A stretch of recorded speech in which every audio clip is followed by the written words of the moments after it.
You're listening to the Sensuality Project podcast, where the messiness of real life gets sexy, hosted by Stacey Herrera. This podcast is intended for mature audiences only. Episodes contain profane language and topics of a sexual nature that may not be suitable for children. Listener discretion is strongly advised. Welcome to another episode of the Sensuality Project podcast. I am your host, Stacey Herrera. Thank you so much for joining me once again. I have been a little bit absent. I know that I probably said this a couple of episodes ago, but currently I've decided to switch the schedule from every week to every other week in terms of airing episodes, simply because my plate is full and my cup overfloweth. So you can expect to hear new episodes every other week, and I can switch it up again later because I am the boss of this, right? Anyways, this episode is a really, really thought-provoking episode. I am chatting with my sister friend, Biba Atta, who happens to be one of my closest friends in my real life. And we are talking about intimacy and friendship and sex trafficking and decriminalizing sex work. So we talk about a lot of things, but really we spend a lot of time talking about intimacy.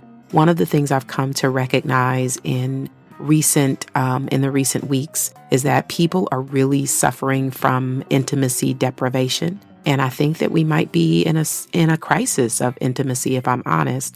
And of course, there are different kinds of intimacy: emotional intimacy and physical intimacy and sexual intimacy and intellectual intimacy, experiential intimacy. So there are different kinds of intimacy, and most of us are craving it, but we all might have a different definition of what that looks like in our personal lives. So Biba and I talk a lot about that. I'm also in the process of creating a freebie that will help and walk you through the different kinds of intimacy and where you might be lacking it in your own life and what you might want to do about that. So that'll be coming soon. But in the meantime, I am engaging in a lot of really juicy dialogue about intimacy, and I'm also witnessing where intimacy is present and where it isn't, and where it's being asked for and not received, and where it's being given and not accepted. So it's really fascinating stuff. So anyways, I'm going to stop talking and let you listen in on this conversation. I just love Biba so much, and she is the most popular guest that I've ever had. She comes up in nearly every conversation that I've had on the podcast so far, so go figure.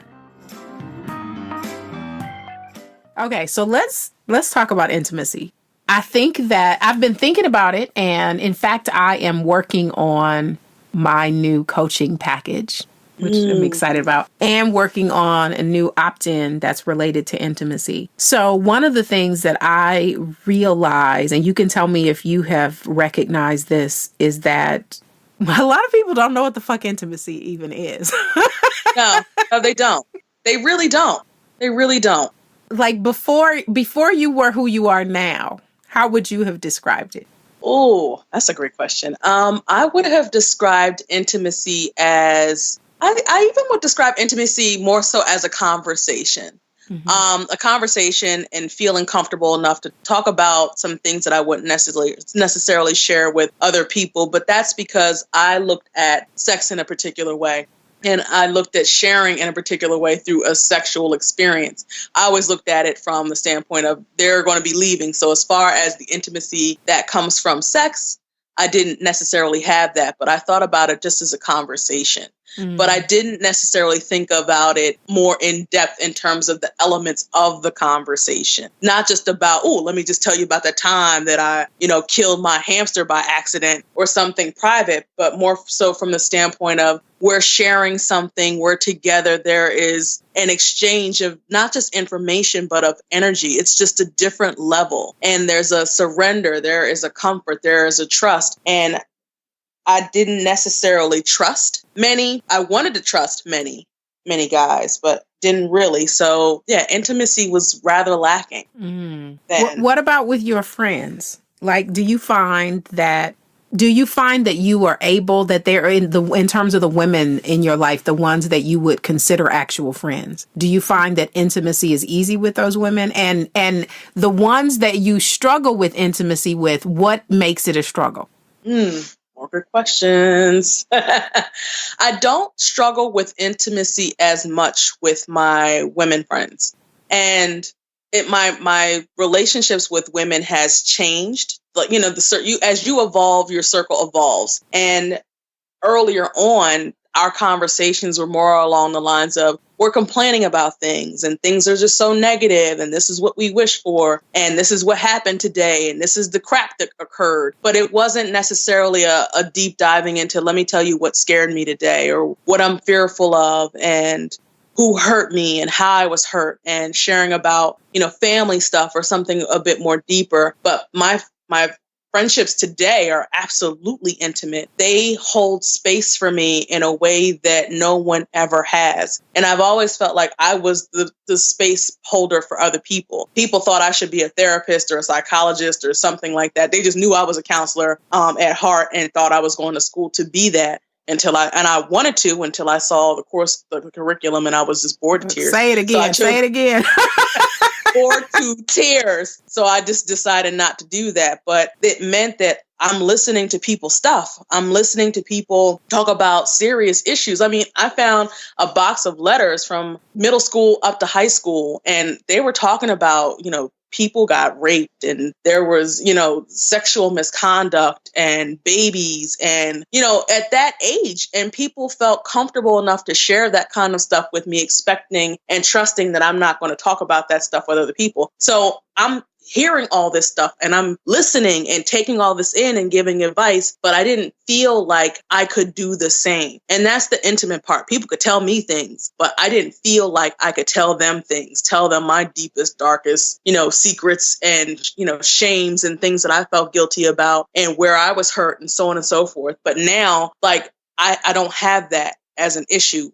I tell my friends all sorts of things and they do the same for me. Like, we're each other's space and there's no judgment. Mm-hmm. And it's not even a matter of, I don't have to give advice. Whereas before it was an expectation. Yes. Now all I have to do is just sit and I could just listen. They're not asking me for anything but just to be an ear. And it feels different. I'm glad that you brought up holding space for someone else, because I think that there is this idea that intimacy is reciprocal, and it isn't necessarily. No. You know what I mean? That it's often, it can often feel like someone feels like they can be intimate with you. It doesn't necessarily mean that their energy allows for you to be intimate with them. Because the most important component of intimacy is safety. Yes. Like, you cannot be intimate if you don't feel safe. If you don't feel safe to be emotionally or sexually or physically naked, because there are different kinds of intimacy. I think for the most part, we typically are referring to emotional intimacy. But if you don't feel safe, it can't happen.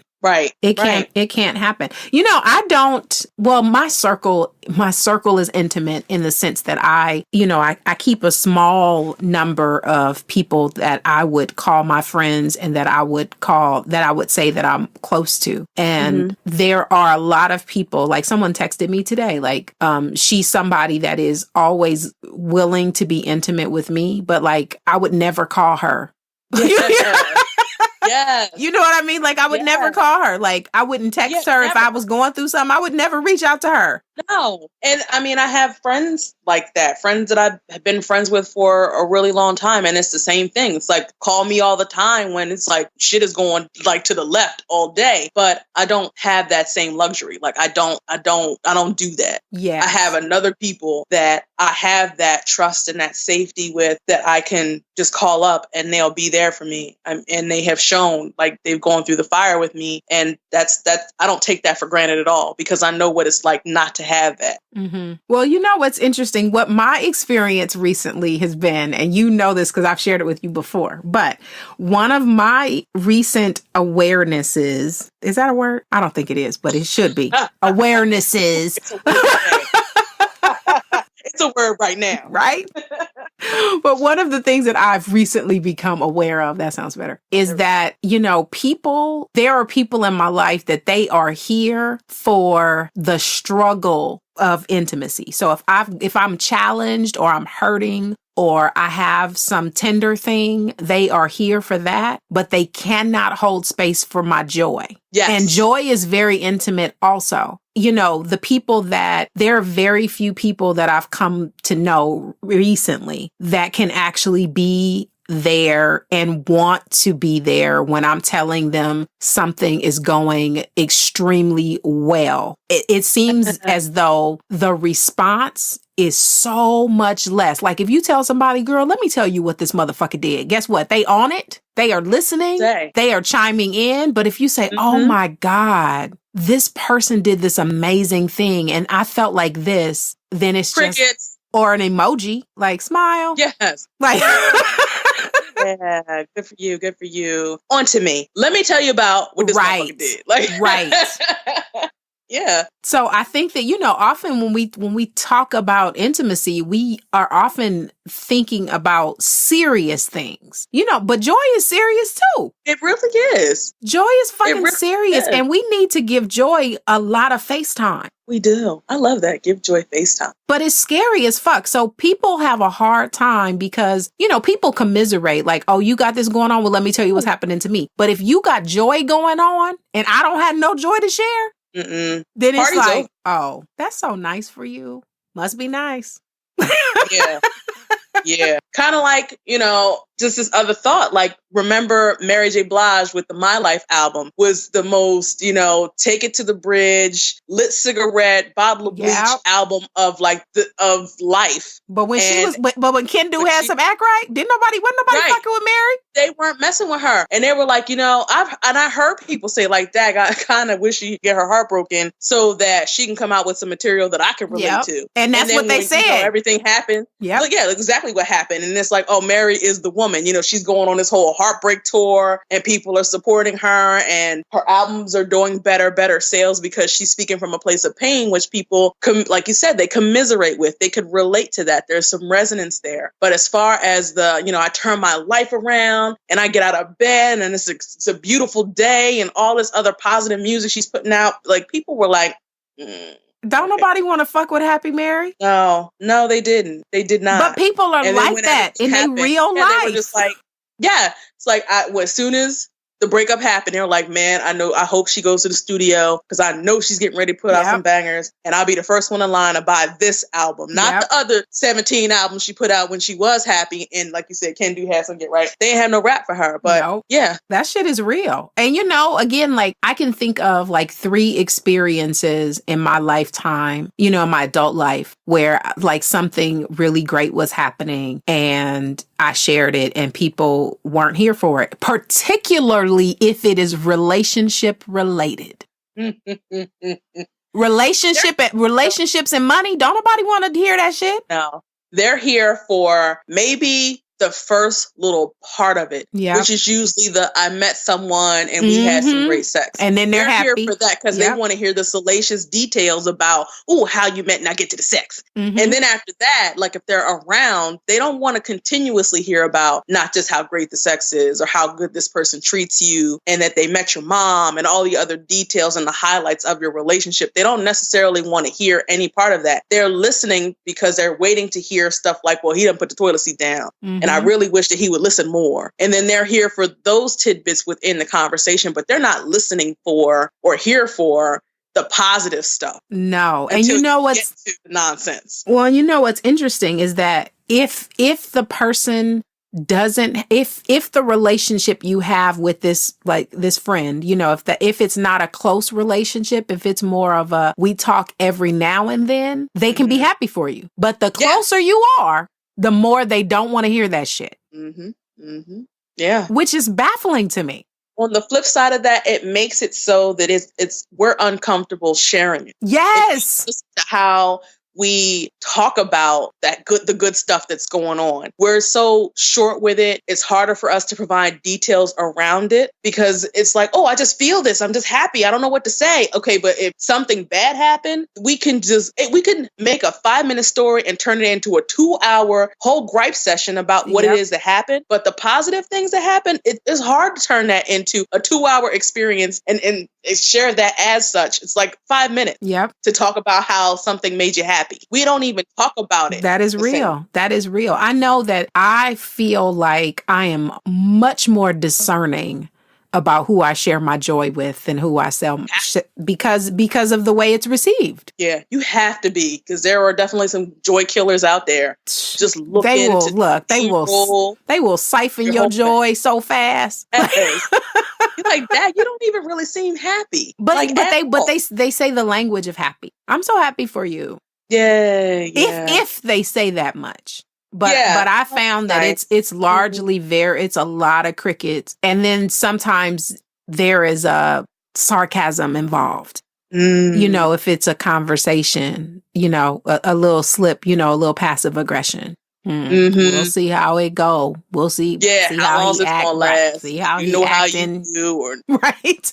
You know how they do. These dudes ain't nothing out here. He probably just like that. Yeah, it's only a matter of time. Is kind of what it all boils down to. Well, and you know, but then it makes you weary of sharing, because obviously in any situation, joy is just as temporary as sorrow. So, you know, it's not like things are not going to happen. You know, natural things, particularly if it's relationship related. Of course, the person's going to get on your nerves. They're going to say the wrong thing, or y'all going to get into it about socks something. Are going to be on the floor yet again. Exactly. Yeah. But then you almost don't want to say anything because you know, like, I told you. Yeah.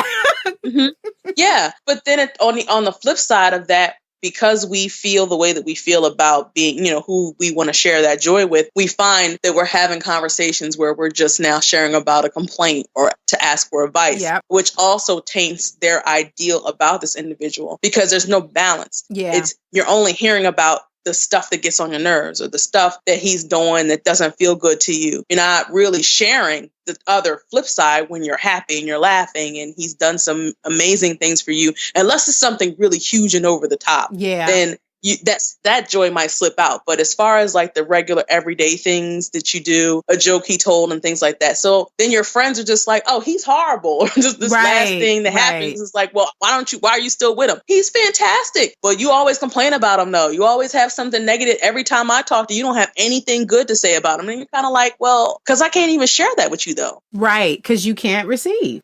You can't receive that. It's just an interesting dynamic. You know, just joy in general is frightening to people, you know, and you can see where people hold their breath on their own joy. So, you know, that those people, you know what I'm saying? Like something good happened and they just like, I don't want to celebrate too soon.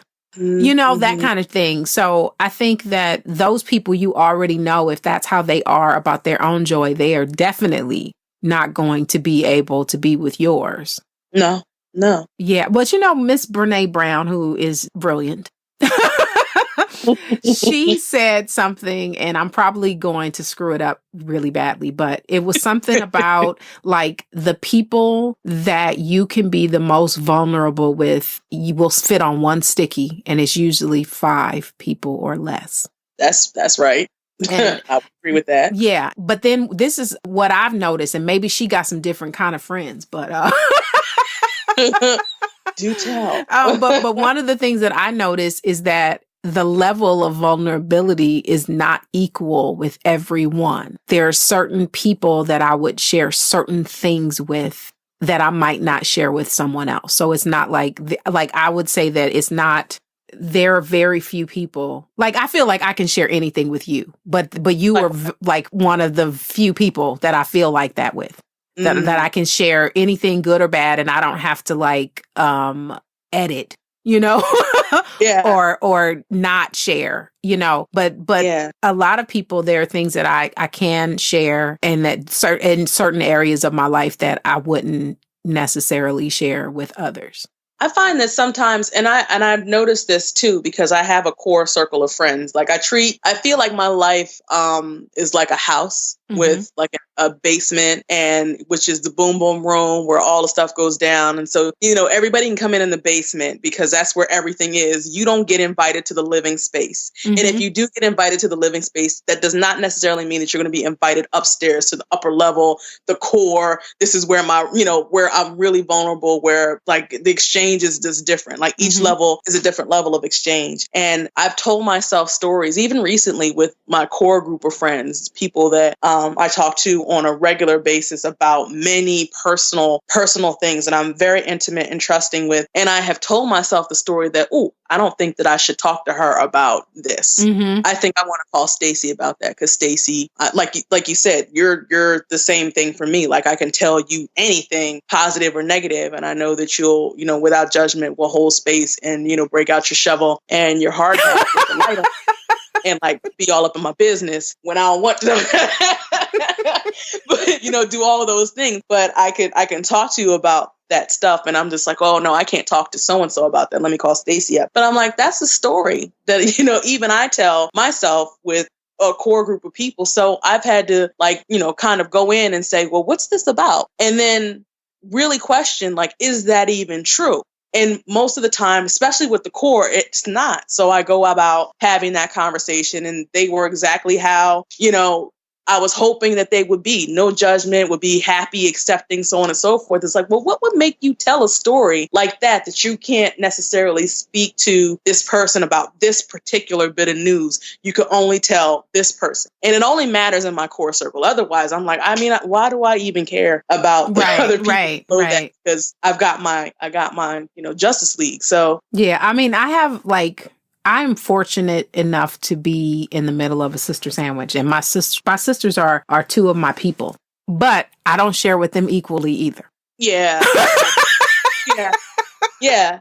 And as much as, my sister, she's younger than me, and as much as I love her to pieces, I talk to her about a lot of stuff, but there is still quite a bit of stuff that I don't even, I don't tell her. Right. So I think that that's okay. It's that nobody needs to be all of the things to you or whatever. But just in the because I've been really sifting through this whole intimacy piece, and then recognizing that when I withhold, it always has to do with the level of safety that I feel with that person around that particular subject matter. Yes. Yeah. And so in intimate, in partnered relationships, and when I say that, I'm probably meaning that you're fucking, right? So of course. What else? Yeah. I mean with the people you're fucking, that safety piece, because I'm I've been sifting back through some of my relationships, even some of the longer ones, and recognizing I was saying to someone earlier, in this particular relationship, there was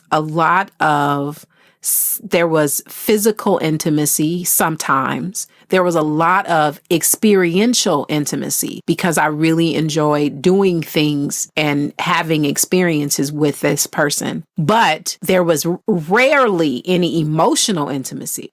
And rarely any sexual intimacy, even when we were having sex. Because I don't think that, sex is one of those things. You can have sex, but that doesn't mean it's intimate. Just the same way you can have a conversation. That doesn't mean it's intimate, even if you're only talking to one other person. It doesn't mean it's intimate. Right. But then in other relationships, I was saying, and with this person, I felt like I could be really emotionally intimate with this person, but they weren't able to be as emotionally intimate with me. And not because I didn't hold space for it, but because of whatever the story was that they had going on, it created a barrier. And so that particular person could only be intimate in past tense. Yes. And never in the present, in the present. So if they were sharing a story about something that happened before a long time ago, they could get really intimate, really vulnerable, really naked, even thoughtful to the point of wow, I hadn't really thought about that. And that was really painful for me and blah, blah, blah, blah, blah. But in the present, never. Yeah. There's either that, or there is I can't personally be intimate, but I can, in terms of sharing my own personal experiences, but I can be intimate in using examples of other people's experiences to speak to my own. Yes. So it's let me tell you about my friend who that happened to. Mm-hmm. And this is what happened. And this is how he felt, the guy in the relationship. This is how he felt about the divorce and so on and so forth. But it's, using somebody else as a filler, or prop put up to say, this is what I really want to share about some of my fears and some of my worries and concerns and things that upset me, but not being able to put myself in that conversation. So that was another realization. I had that with a friend, and I'm just like, why is it that anytime we get to some real deep stuff, you got to bring in examples about somebody else? Yeah, it's got to be third party. You got to talk. You got to talk in third person and shit. Yes. I'm like, well, where did this new story? Okay, right, new story. But we're still talking about you this whole time, right? Okay. Well, I think that I can look back and see how like all the relationships where I didn't allow or afford intimacy to be possible. And now that I'm at this age and, possibly because, I only got 35 years left, that might be part of it. But like now I don't even want to participate. Like I really I am not interested in creating any new friendships that with under the guise of closeness if we really aren't going to be intimate. Like, there are people that call me their friend and I wouldn't necessarily call them my friend because there's no intimacy. So you're not really my friend. I know you. Oh, you know what I mean? Like I know you, but I don't know you. I don't know because you never let me see you. Right. So how can I know you? Yeah, and that's so true. I just know about you. Yeah. I mean, when you say it like that, it's like, oh man, wow. But because that's heavy. But if you think about it, that is real. Yeah. But going back to earlier in the conversation, because so many people have no idea what intimacy even is, right, or what it looks like. Yes. We find ourselves, these are the relationships that we find ourselves in. We are calling people friends when we don't really know them and they don't really know us either. But yet sometimes still, they're not interested. You know what I mean? Like sometimes they're or they just can't do it. Yeah. Or they just can't do it. And you don't ask them to do anything else. Exactly. Because you don't even know what that looks like. And there are intimate moments. Like, I have intimate moments with strangers all the time. Where we're talking, on the cheese aisle at Costco. We talking on the cheese aisle at Costco, and I notice something and I ask a question, and then the next thing I know, this person is bearing all of their soul to me. And that's enough. They need it to be witnessed, and I'm happy to hold the space, and then we hug, and then I never see you again. So those are intimate moments, and those are okay. But if you gonna be calling me and you gonna be texting me and you gonna be calling me your friend, I don't want to do that if we're not being intimate. Why? Yeah. Because my time even if time is an illusion, my time in this human form is very finite. Yes. And if I'm going to be if you're going to occupy some space in this finite amount of time that I have remaining, 35 years or less, I don't want to be playing surface with you. Right. I don't have time for that. Right. What's the point? Right. What are we doing that for? I mean, it's the same thing with like sex. Like, I know that I need to feel like if I'm going to have sex with you more than once, I need to feel like you give a fuck about me. Yeah. I need to feel like that is the freaking worst to have sex with. I'm just speaking about me. I get it. Having sex with someone who doesn't care at all. You could just be a hole in the wall and they could care less. You might as well be one. That's the worst. Well, but I think too, this speaks heavily to the difference between masculine and feminine energy, because I've been doing some extensive reading and watching around monogamy and polyamory. And one of the things, and open relationships and stuff. And one of the things that I realize is that for me, like, I don't want to fuck around as much as I want to go on dates. Okay. You know, I want to go on dates. So and if at the end of the date we end up fucking around, okay, but I want to go on dates. I want to have dinner. I want to have conversations. I want to be in dialogue. I want to laugh together. I want to have, you know, intimate moments, even if they're fleeting. Yes. Whereas a lot of people that hold a lot of masculine energy, and I'm not, or people that identify as male, often have a tendency, they don't necessarily want to go on dates. They, a lot of the time, just want to fuck. Yeah. And which is also one of the things that, again, people who identify as males, they don't really need to have ongoing dialogue with you. Sometimes they just want to release. And whereas some of us who identify as female, what we want is to connect. Yes. So yeah, that's a core desire feeling for me. Connection is life to me. Yes. So when I said like that is the worst, just to, you know, for a guy to feel like I'm just a hole in the wall, like that's how I feel, because connection is a life force for me. So if I feel disconnected from someone, then it feels horrible to me. You know, I can do it if it's not repeated, because if it's somebody that I sleep with repeatedly, the reason I can't do it is because my biology starts to overrule my mind. Yes. You know, oxytocin is a drug. This is familiar. Yes. And I don't mean Oxycontin. Like oxytocin, right, is a drug. Yes. And if I see you and I fuck with you more than one time, then here comes all this oxytocin coursing through my little veins and saying, attach. Anchors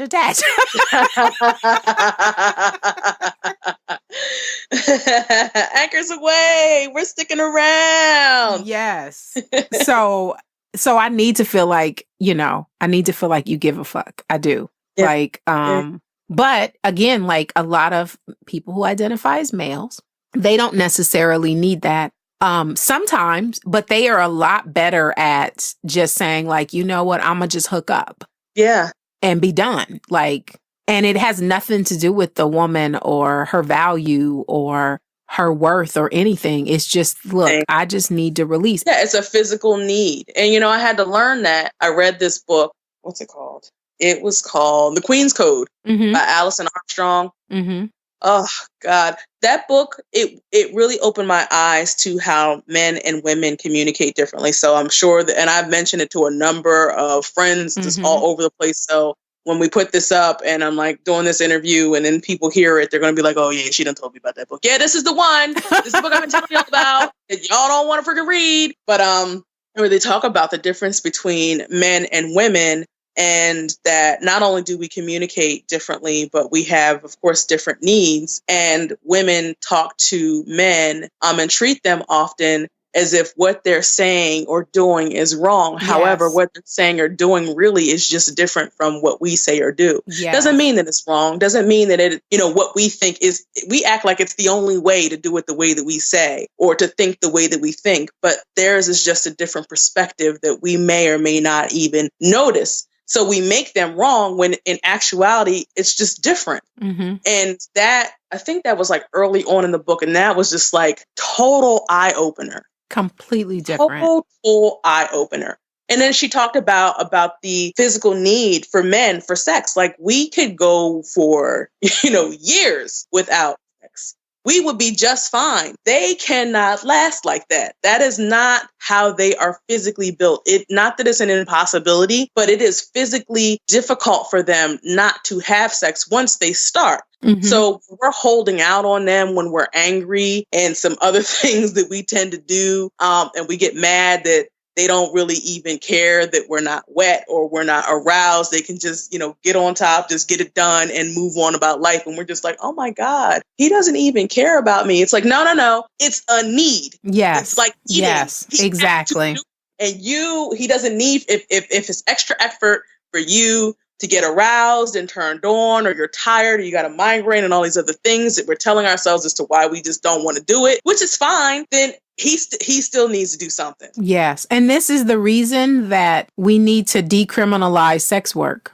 Yes. This is exactly why, because if a man is in a relationship or not, or if sometimes he don't want to be in a relationship because he doesn't want to do the work. Sometimes they just don't want to do the emotional work that it takes to be in a relationship, which is their prerogative. Like, we all have the right to make that choice. But if sex work was decriminalized, then he could have his needs met.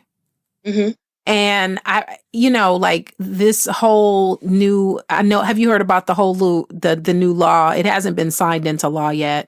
I can't remember the acronym now. Yeah, but it was supposed to be targeting sex trafficking, but it's clearly targeting sex work also. And this is the reason, though, that if they made sex work not just legal, but if they decriminalized it, which is different, it would change everything. And the reason that it needs to be decriminalized and not just legal is, let me give the marijuana example.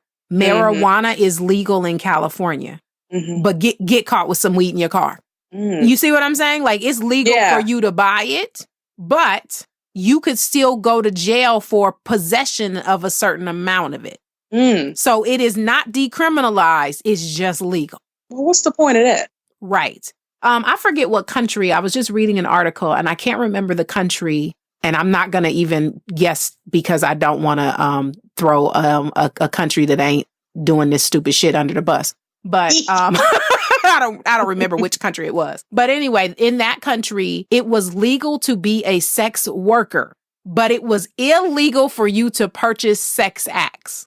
Really? So you could be a sex worker, but I would go to jail if I tried to buy some sex from you. So I'm essentially you're within your rights to sell your body or your services. But if I try to buy from you, I can get arrested. So essentially, you can't eat, can you? I was supposed not. So basically, all the risk for me doing my job basically is all on you now. Right. So the impetus, and so more than likely, the demand is going to go down because don't nobody want to go to jail from buying my services. Right. So that means I can that still put my shingle out. So it's not decriminalized now, is it? It's legal though.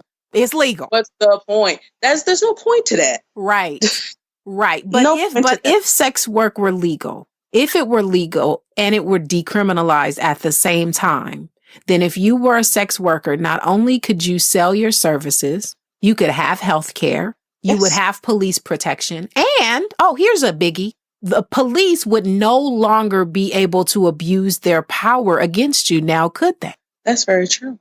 Because if your work were legal, you don't see no police officer barging into the doctor's office trying to punk a doctor. Sting operation. There's no sting operations for legalized sex work. Right. Yeah. But I have a feeling that there are so many people that are not having that at all, despite what we know about sex work and the caliber of the people who engage, not that are sex workers, but engage in sex work. We're talking about, judges and police officers and high-class business executives and politician, the president of the United States. Yeah. Go on. Current president of the United States, throw him under the bus. Right. And, or he throws himself under the bus every chance he gets. And so on and so forth. Like, from very powerful, well-to-do men use the services of sex workers. Right. But I think that because everybody wants to put on this mask, this facade that you are, some kind of family-oriented, crisp, white picket fence, 2 dogs and a baby and a half and a wife who cares and supports you and all this other stuff. Just that facade, you want to put that out there. Just the idea of there is legal sex work out there, or that you can purchase legal sex work services. I'm just thinking about what that would mean for the facade. That would just be a harder way for it to be kept in place. But it's stupid. And the reason it's stupid is because if you are fucking, if you got those 2.5 kids, I know you're fucking. Mm-hmm. So the fact that maybe you're on a business trip and you don't want to have an affair. So you're not trying to have a relationship, but your dick is hard. And so I happen to be in Philly.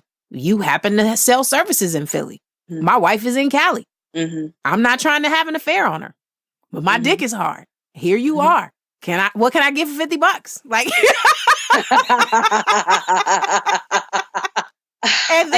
and then I get to go home to my wife. And, in a perfect world, I would tell her, I was out in Philly and I was horny and I got a really great blowjob for $50 and it was great. But guess what? I don't have a family in fucking Philly. I'm not living a double life. I mean, there's definitely a plus to that. I just wonder. I just have this feeling that there would be so many people that would not be with it from the standpoint of, again, there's the facade. And also, is the wife is she aware? I think a lot of people would think that it's opening the door up for cheating. But I don't think so. If cheating doesn't already exist. Right. And it's happening. The door is open. Just because you keep walking by trying to act like you don't feel the breeze, that's on you. But the other part is, what about the relationships that, for whatever reason, say, your wife, you're married, you've been together with each other for a long time, you enjoy each other's company, you love each other very dearly, you could not imagine not being with this person, but your wife is gone through menopause and sex is just not something she's interested in anymore, but you guys have a ton of emotional intimacy, you have a ton of physical intimacy, but there is no sexual intimacy, and you have a past. Shouldn't you be able to go buy some pussy if your wife said it's cool and not go to jail for that shit? Because your dick, you're not impotent just because she went through menopause. Right. Shouldn't you be able to, people are doing this anyway, right? They are. They're doing it anyway. But imagine the lightening of the load it would be for the couple that is in the twilight of their life, and one of them, for whatever reason, can't or it doesn't desire to have any sexual intimacy anymore. Imagine the pressure it would take off of that relationship if he don't have to be walking around with his mouth all balled up because he can't get no pussy, because he can't pay for pussy because he could go to jail. But if it were legal, all right, baby, I'll be right back. And then life is all happy. because that situation exists right now. There are people that are risking going to jail because they pay him for sex and their wife is cool. There are people that maybe, I have heard stories of couples that, the wife has cancer and she's like, I know you have needs. I want you to get what you need. Where there is a permission, because those relationships do exist. Yeah. Now this is the only challenge, and this challenge exists not just because of sex work, but just because there are people that are willing to allow sex to be a transaction and it just don't look like cash, right? So, because there are people that are having affairs with married men that they're not necessarily sex workers, but he paying rent and shit. Those things exist. So I would say that the only challenge might be for the relationships where sex is still available at home, but maybe you want some variety, that there is a possibility, and this exists in open relationships too, that if you can go down the street and with your regular boo, even though she the side boo, with your regular boo, and you don't have to do any emotional investment, like you just get to go down there and jump up and down and she cool and she ain't asking you for shit and then you go home. It might be possible that you might choose to go down the street to your side boo because it's easier. Because your boo at home be talking about, can we talk? And according to that book, Queen's Code, can we talk is like kryptonite. You might as well just drop the bomb. Yep. They don't want to hear that. They don't care how nice you say it. They don't want to hear that. Well, I have found that asking questions in the middle of dialogue is very effective. Like if I'm bothered by something and we're already engaged in a conversation and I want to have something shift, what I like to say is, can we make an agreement that you XYZ? And then the other person might say, well, I'm not willing to agree to that, but what about this? And then we can have a negotiation and we still end up talking about the shit. Because you get to say no to the agreement. You can say, no, I won't agree to that. But then I get to say, well, I don't know if I'm willing to stay with things how they are. But it's a conversation, but it never starts off with, can we talk? Like, you just start talking. Yeah, that definitely didn't think of that. But yeah, no, that's definitely a good way to go. Yeah, can we make an agreement? To make it yeah. Because then the other person knows what the expectation is, and then they get to say, like, no, that doesn't seem reasonable to me, or I don't know if I'm going to be able to do that. And if they say yes to the agreement, there also is no question when they break the agreement. Because most of the time, people don't even know that they in an agreement. It's just assumed. Right. It's an assumed expectation that wasn't communicated. However, the other piece to that is the conditions of the agreement. Like, I may say to you, like, let's just say you're my boo, you're my boyfriend. Oh, and I'm not your boo? Well, you are my boo. We even talked about this on my first interview, that if I lived on your coast, we would be living together right now. Well, as long as we got a housekeeper. We're always talking. As long as we got a housekeeper, I'm cool. Okay, that would work for me too. Housekeeper, good. Yes. And I get cookies. This would be great. Yes. We would be together forever. Okay. Look, and wine country on the weekends. We're gone. Oh, girl. What? Okay, see, yeah. There needs to be a whole country between the two of us. Right? Because we wouldn't know how to act. We just wouldn't. At all. Thelma and Louise, yeah, we would be out of pocket. I already see it. But if the agreement for me is, let's have an agreement that you're going to take the trash out every trash day. You're going to put the trash out the night before trash is supposed to come. Or I didn't even say the night before. You're going to put the trash out, period. And you're like, yeah, I could do that. I agree to that. I'll be responsible for putting the trash out. So if I come home from work and my expectation that has still yet to have been communicated, in that I'm expecting for the trash to be out the night before, and you don't put it out when I'm thinking that you should, even though it's not that you haven't put it out or you don't intend to, that leads to an argument. So if I come in and I'm thinking that you should have put it out the night before, but you just agreed to put it out, meaning that you could put it out tomorrow morning and still make it out to the curb before the trash guys get there, which is still, you're still in agreement. You still did exactly what you said that you were going to do. But an argument comes in because I'm thinking that the trash should have gone out the night before.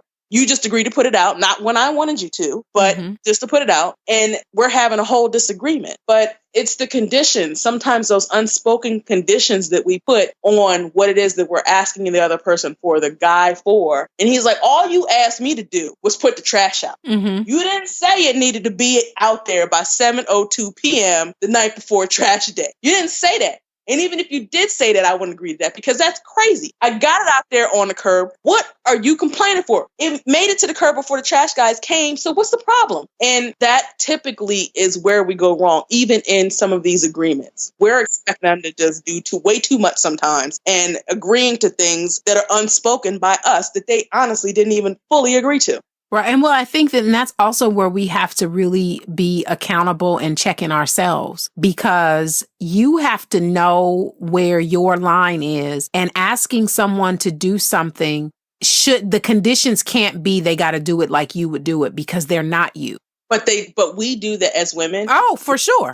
For sure. They are supposed to know. I don't know how many conversations I've had with friends where they were mad at their husbands or boyfriends or whatever for something. I'm like, well, did he even know that that's what he was supposed to do? Or did you tell him that that's what you needed him to do? No, he should just know. He should just know. I'm like, well, then how are you mad when he's not in your head? You're mad about something that you're thinking that he should know that he doesn't know. Like, what? In what world is that fool? I think that, just because you can talk doesn't mean you know how to communicate.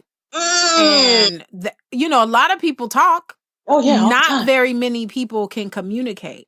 Like, Right. if you're not communicating effectively, that means you can't be having sidebars in your head and expecting the other person to hear that shit. Like, why weren't you in there listening to what I was saying in my mind? Exactly. How did you not know? Exactly. And being very realistic, like, you know, and again, like the best way to alleviate that is this my shit or their shit? Like, if you asked me to take the trash out and you left out the part about putting it out the night before, that night before is your shit, not my shit. Not your shit. Yeah, exactly. So now, if you can if own you don't your put it shit out the day of, and we keep missing the trash even then after that's my shit. Oh yeah, I'm gonna take. Heads roll. Yeah, that's Yours. my shit. That's completely my shit. But like I think one of the things is that what I found in observing couples from the outside, you know, people be sharing shit and they don't talk. Like, you know, your girlfriend calls you or she's texting you and she's talking shit about her dude or her girl. And you're like, well, did you say this to them? Well, no. All the time. Well, okay, then what the fuck are you saying it to me for? I'm trying to figure out, you know what, you insecure is on. Why are you even calling me? Right. Because this is a non-conversation if you haven't had this conversation with your partner. How are you mad, son? Right. How are you mad? Right. And I mean, I know I've been guilty of that.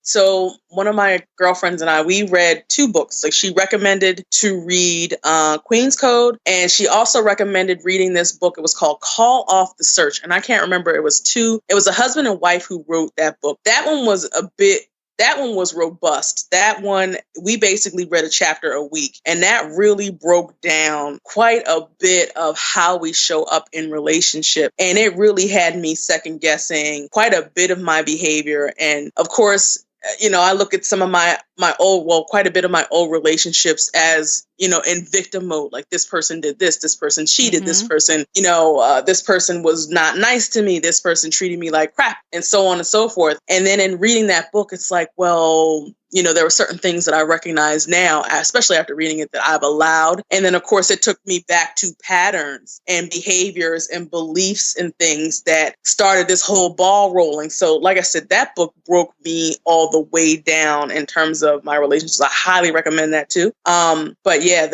those 2 books, oh man, it was something about the communication and even, you know, who I was. And what my beliefs were around relationship and my role as a woman and showing up, how I was going to show up, and what kind of behavior that attracted to me as a result. And it's like, didn't see that. Didn't see that at all until I saw it, and it was like, wow. I recommend just about anything from Harriet Lerner. Like, Dance of Intimacy is a great one. The Dance of Anger is another one. She speaks so great to the way that or people who identify as female, the feminine mind and how it works. And I think that so often, like, we don't want to own our own stuff. It's so much easier to make it the other person's fault. And I think where intimacy is concerned, circling back to that's probably the biggest thing, is that, you know, when we look at the reason that we're not having intimate relationships, if we really listed the reasons that we think we're not having intimate relationships, it will look like, well, it's because he can't blah, blah, blah, blah, blah. Or because when I was little, da, da, da, da, da, da, da. Or that's how I am. Or that's how they are. Right. Like, but the truth is that if someone had commented on something, I had posted something recently about intimacy, and someone had commented about like the experience that she'd been having with people, you know, wanting her to hold space for them to be intimate, but her not necessarily feeling like space was being held for her. So I had said, you know, well, intimacy is not always reciprocal, for one. For 2, sometimes intimacy is a moment and not a relationship. For 2. And the third thing is, if you are finding that there is nobody in your life that you are able to be intimate with, then that means that there is some self-look that needs to happen.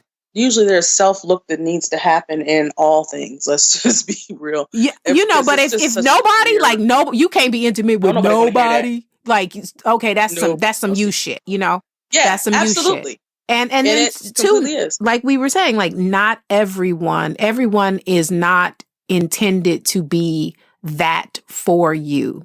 Mm-hmm. And just because, even if you are meant to be that for them. Mm-hmm. And if holding space for someone else to be intimate, if it's causing you to feel burdened, then that means that there is some boundaries that are loose or that don't exist at all. Mm-hmm.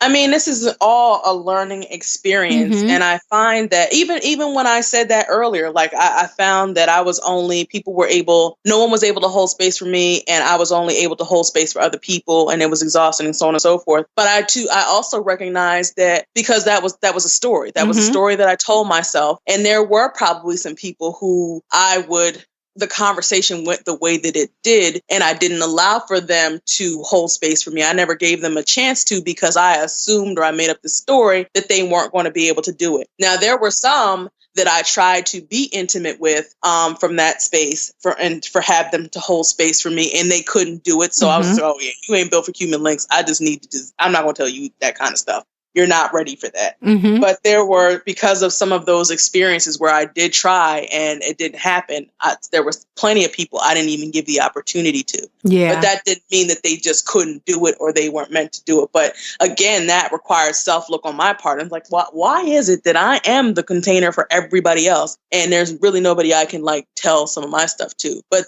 that was on me. So it's like having, just the vulnerability and opening up your heart and having those conversations and testing the water. And the first time that you do it, it's scary, because you don't know what we're going to say, or if there is if the connection is going to remain, or I feel like this is safe. I think this is safe, but is it really safe? Is this person a safe space? And I don't want to be hurt, and I don't want to be disappointed, but then you start to ease into it. And when there is life where they're also exchanging with you, which is a part of the intimacy, it's that's the kind I like, the kind where me it's like, too. It's mutual. Yes. It's got to be an exchange.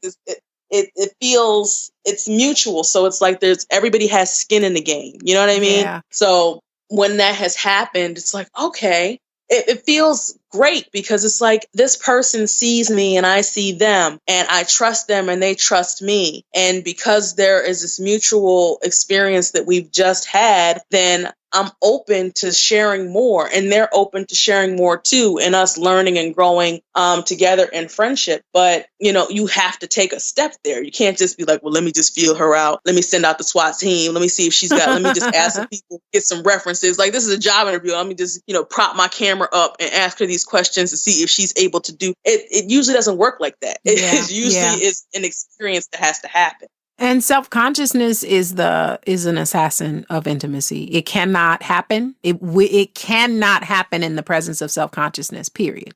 The minute you start thinking, what is this person thinking about me? You just destroyed it. What? That's why people really are not intimate in sex. Oh, yeah. They're not intimate in sex because, especially for women, we are so in our head about the experience. Is my stomach jingling too much? Does he see these stretch marks? Does he have a problem with my rolls when he's hitting it from the back? Is my ass rippling too much? Does he see my cottage cheese thighs? Oh my God, he's squeezing my cottage cheese thighs. Does he smell anything? How am I looking? And my boobs sitting upright? Like, we're already just chopping ourselves and our body down, and we can't be in our body feeling and experiencing any kind of pleasure at all. So there's no possibility of intimacy because we just aren't even allowing ourselves to be there. Truly. Yeah, you're not in the room. You're not in the room. Yeah. You can't be in the room when you're self-conscious. Can't. Self-consciousness is next fucking door. It's next door. Yeah. Because it's almost like you don't, not even almost, but you, like I said, you're really not in your body at all. Like so there's some things happening. There's some feelings, some major feelings happening in your body with each stroke, with each touch, with the way that he breathes on the side of your neck, or the way that his tongue is like licking your ear. Like there are sensations, pleasurable sensations, tingling, all heat, sweat, all those things that are going on in the body, and you don't feel that because you're not there. Yep, totally. I mean, and same thing when it's just emotional. You know, when you're in a conversation, you can't even hear what the other person is saying when you're thinking about what they're thinking about you. Mm-hmm. Mm-hmm. Like, yeah. You're having a conversation with you. You're not even having a conversation with them. You're not really listening. At all. At all. You're not even listening. At all. And you miss out on so much. So much. Well, I'm so grateful that we don't have that experience with one another. I'm grateful too. You know, it was just the way that this even started. It started with an exchange of, okay, you're going to be a space for me and I'm paying you to do so. There was an exchange, an energetic exchange. And then it morphed into, she's the shit, first of all. Yes, I am. Thank you very much. I love it. I love it. And then eventually morphing into a deeper friendship and love and understanding. And I'm just grateful.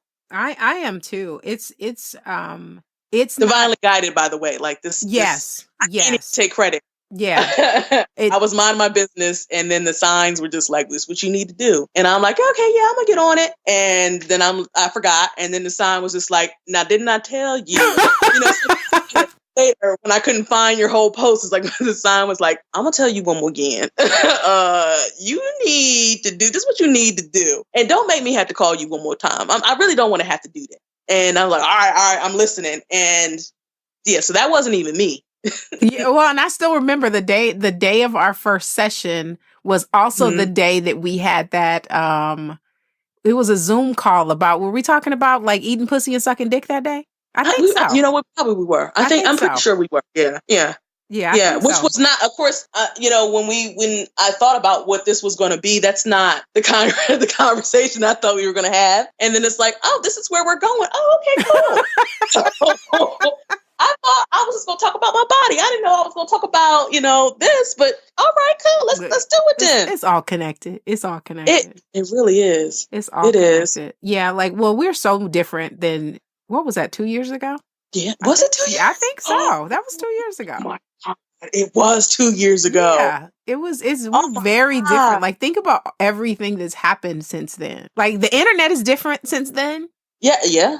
Like, everything is so different, but I'm so grateful. I'm really grateful. And I hope that other women are really conscious about creating the kinds of connections with other women that they are able to be vulnerable and transparent and out of self-consciousness, so that they can, I think that that's the only way that we really are going to shift the culture and move the pendulum forward, is if we start being really real with one another. We have to be. And I feel like, you're absolutely right.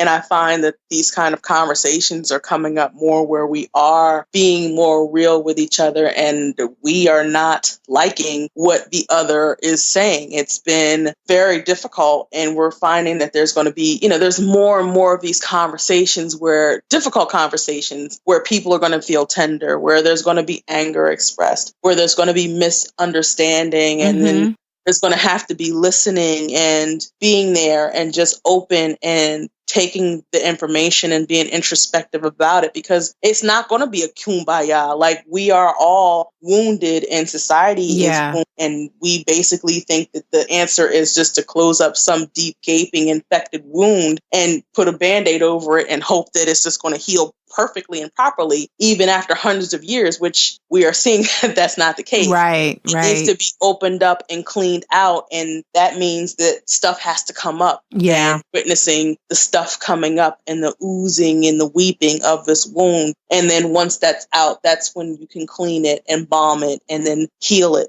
But it's gonna Healing stink is the right first, way to describe that. It's going to be a hot, nasty, trifling mess. girl, just stinking and pus and just nasty. It's going to be disgusting. Yep, it's going to be completely just disgusting. nasty. And that's okay. Healing is messy. Healing is messy. And we need to stop. We need to stop trying to do shit all neat and cute. It's not neat and cute. No. It's not neat and cute. And we have to be willing to get messy and nasty. We also have to be willing. We have to really get better at learning how to disagree. That it's okay it's okay to not agree. And not agreeing doesn't have to look like tempers flaring. It doesn't have to look like, throwing bows and shit. It doesn't have to look like that. Like I can not be on board with what you think. It's perfectly fine. And it's so funny because yesterday was Easter. I had said to my sister, I said, you know what? I am really down with Jesus. I just really don't care for Christians that much. That's real. Yeah, I love Jesus. You know why? Because Jesus loved whores. Jesus didn't hate on sex workers. First of all, let me just say that. Jesus did not fucking hate on sex workers. Jesus didn't care if you didn't have no money. Jesus was fucking homeless. And let's just get it straight. Jesus was naked on the cross. He didn't care about nudity either. Somebody is like, blasphemous. Yes, it's the people the Jesus fans. And I'm not talking about the followers, because there are a lot of really in alignment with Jesus's message Christians out there. Absolutely. Now, I'm not saying it's a whole bunch of them. But in greater number are the Jesus fans, and the Jesus fans are not necessarily in alignment with what Jesus stood for. Because if they were, and I'm talking to those fucking politicians who trying to call themselves putting a handle on the sex work that they going to pay for under the table tomorrow. Right. Those same people who are they're Jesus fans, because if they were in alignment with Jesus's message, since they like to throw up the, God bless America shit. If they were in alignment with his message, they would know Jesus was here for the sex work. He was kicking it with them. I don't even think they're fans. I think that they put up a facade as fans because that's what the base believes. That is what that's where the numbers are. And as long as they say the right things and do what appears to be the right things by the people who do believe that, then that means there's a community of people behind them. But I don't even know that they're fully on board with Jesus and Christianity too. I think for some of them, they just don't care. The reason I say they're fans is because, let's be clear, fan is an abbreviation of fanatic. And we forget that. So we do. It's an abbreviation. Right. We don't put a period after it, but it's an abbreviation. And ain't nothing good about being fanatical. No, you're right. Nothing good. Nothing good. It's a completely different thing when you're in alignment with someone's message. Like if we were a country that were aligned with Jesus's message, we wouldn't be having this conversation. We wouldn't be having many conversations. Right.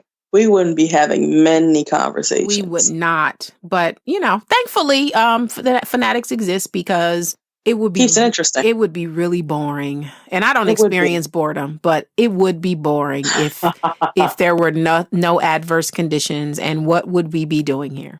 Yeah. We wouldn't be able to appreciate at all the amazingness. Exactly. Because there's no contrast. Exactly. And contrast is necessary, and it's not necessarily a bad thing. So, this was so good. Of course, you're like my most popular guest. Like, you come up in every fucking episode. Every episode. You send me a text message. I just talked to so forth today. We were talking about you. I'm like, what? Really? Tell me more. Yes, you come up in every episode. So thank you so much for joining me. Of course, I always enjoy talking to you. Like, not like I don't talk to you damn near every day anyway. But I mean, yeah. We're not always recording our conversations. Well, I mean, no, they can't be privy to how we get down completely. Right?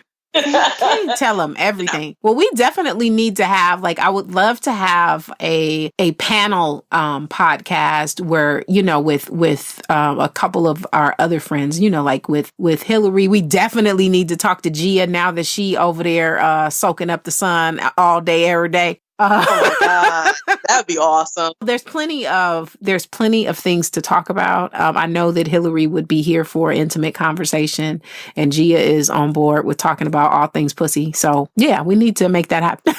Yes, we should, and we will. Not even should, we will make that happen. For sure. Well, yes. this is sisterhood, being able to talk about any and everything and not worrying about being judged for whatever you come to the table with. You know, if we eating and all you could bring is saltines, we will celebrate those fucking saltines.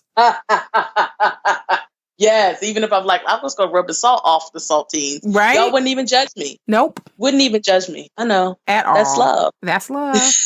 That's love. The Sensuality Project is produced, edited, and hosted by me. Music by bensound.com. The Sensuality Project podcast is a production of StaceyHerrera.com.